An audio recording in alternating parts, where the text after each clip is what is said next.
For a video game adaptation, Until Dawn is an odd one to attempt in another medium. In the game, which celebrates its 10th anniversary this year, the player's choices dictate where the story goes, who dies, and what horrors will creep up as you play. A horror take on the butterfly effect. Without that player interaction, on the surface, the plot somewhat looks like a fairly standard horror story, where a group of friends get together in a cabin for a weekend, only to be slowly picked off one by one. Oh, and it has future Oscar winner Rami Malek turning into a Wendigo, so there's that. But with the film adaptation, Until Dawn, director David F. Sandberg and writers Gary Dauberman and Blair Butler find a clever way around bringing this story to the movies. Give the viewer every possibility. Instead of directly adapting the game's story, this trio has fun with the potential of so many options as to where this story can go, in a film that has a blast at exploring all sorts of horror conventions and genres. What is the Until Dawn movie about? A year after her sister Melanie goes missing, Clover and her friends try to trace her last known whereabouts to see if they can find her. On this journey, she's joined by her ex, Max, new couple Nina and Abel, and their friend Megan, who claims to have psychic abilities.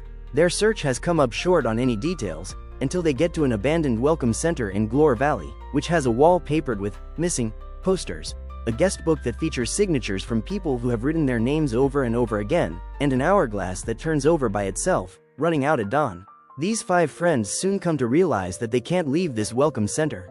While exploring the center, they are killed by a masked murderer, but upon their deaths, they wake up again at the beginning of the evening. These 5 are trapped in a loop of death that they can't get out of until they stay alive until dawn, and if they die, they have to start the night over again. However, the horrors are different each night, with strange witches, possessions, and even contaminated water ready to take these 5 out. As Clover tries to figure out if this is what happened to her sister, these 5 discover that if they don't survive until morning, they'll become one of the monsters of the night. Until Dawn is a celebration of all types of horror. What makes Until Dawn such a fun surprise is the way that Sandberg, Dauberman, and Butler play with the tropes and styles of horror, all within what could have easily just been a slasher. Without spoiling everything that the film has to offer, we get masked murderers akin to Michael Myers and Jason Voorhees, a segment that plays out like Ju-on, The Grudge and other similar Japanese supernatural horror films, and plenty of other wild ways to kill these 5. It's like The Cabin in the Woods, but if we got to see each different horror scenario play out. It's also a smart way to adapt this game, as instead of allowing the player to make decisions that eventually lead to different deaths, here, we get to see the reckoning of each individual choice. Of course, these choices can't be as narrow and specific as they are in a video game, but it finds a way to still capture that spirit in a different medium. While this film isn't exactly tied to the games, Sandberg, Dauberman, and Butler find fun ways to honor the original material. The biggest connection is the return of Peter Stormare as his character, Dr. Hill from the games, who makes for a great movie villain, and there are fun Easter eggs throughout the film that pay homage to that PlayStation horror classic. Until Dawn is horror junk food, fun, enjoyable but not too substantial. Sandberg, who got his start in horror with 2016's Lights Out and hasn't directed a horror film in nearly a decade, since 2017's Annabelle Creation, is clearly enjoying himself testing out all these scenarios throughout Until Dawn, and the writing here never takes this concept too seriously. Considering Sandberg has spent the last few years in the DCEU with films like 2019's Shazam and 2023's Shazam, Fury of the Gods, it's a welcome change to see him back at it in horror. But as entertaining as Until Dawn is, it's fairly light in most regards, other than the kills. While the characters in the game had more time to have intricate connections to one another, these 5 are fairly one-note.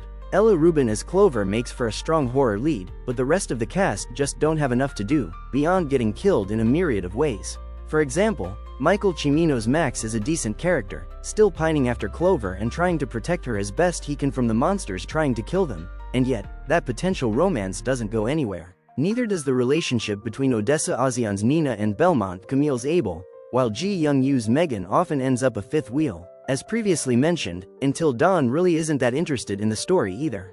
Once the deaths start happening, the film understandably has a one-track mind in regards to how to make it through each night.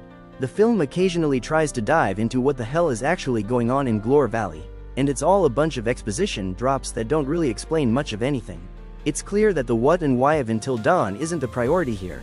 It's just a jumping-off point to have some fun within the genre, which is also fine. No one is coming to Until Dawn for deep characters and a remarkable plot. It has a good time relishing in the different types of horror these characters can play around with, while also hinting at plenty of other options that potential sequels could explore. And let's be honest, at this point, Horror usually attempts to be about something deeper. While that's certainly admirable and can often lead to great films, just look at Sinners. It's also nice to just turn your brain off and revel in some good old-fashioned blood and mayhem, which Until Dawn is more than happy to provide.